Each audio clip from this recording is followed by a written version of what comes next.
Hi, this is Angie from Canterbury Trails Farm. I'm going to show you how to tea-dye fabric very easily. I have a piece of embroidery that I've finished and I want to tea-dye them. It's on just a plain muslin and I want to tea-dye it before I frame it to make it look like it's aged and old. First thing you need is some sort of anything really will work. A bucket, I'm just using a Pyrex dish. I'm boiling some water. I have two just regular tea bags here, just like the tea that you drink. The more tea bags you add, the darker your color will be. It will be a stronger tea, just like if you're making tea. The longer you allow your item to soak, the darker the fabric will get. As you can see right now, it's just a regular creamy color muslin. So I have my tea bags and I have my hot water.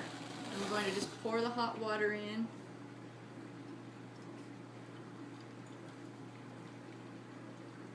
I don't want a super dark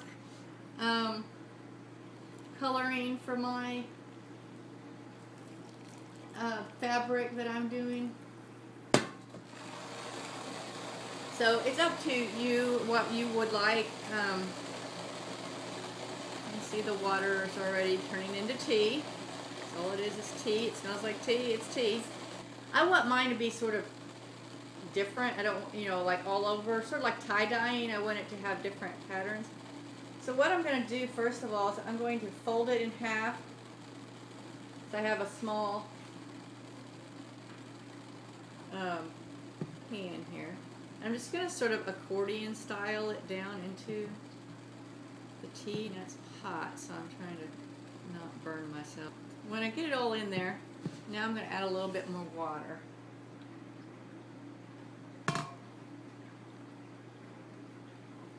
Just so my fabric is under the water. Sometimes it helps to have some sort of weight, so I'm just going to use 3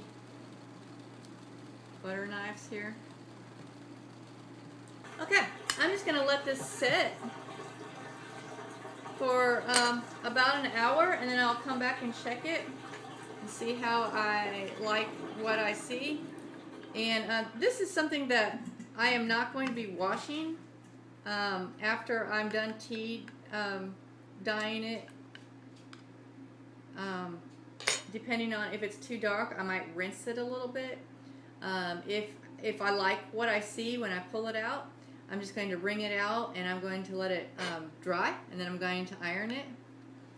So if you do rinse it, you will be rinsing some of the color out. It will be stained though, because it's tea and tea stains. So like I said, so that will determine if you want to rinse some of it out. That will make your fabric lighter. So I'm just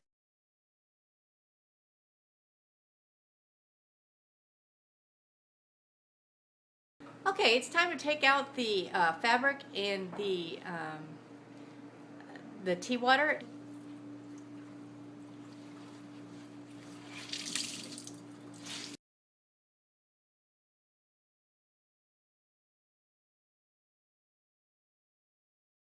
Okay, I've taken the project out of the tea staining, and now it's just sort of wet. I had to leave it in a little bit longer because I didn't test the color fastness of some of my embroidery thread. As a result, I had to put the cloth back into the tea staining to do it darker to try to cover up some of that.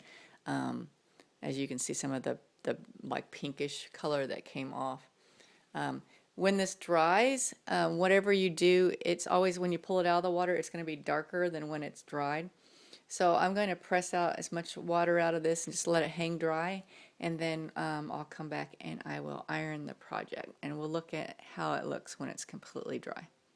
Okay, my piece of muslin is dry now, and as you can see, it is a lot lighter than it was when it was wet, and also some of that pink color is less noticeable now.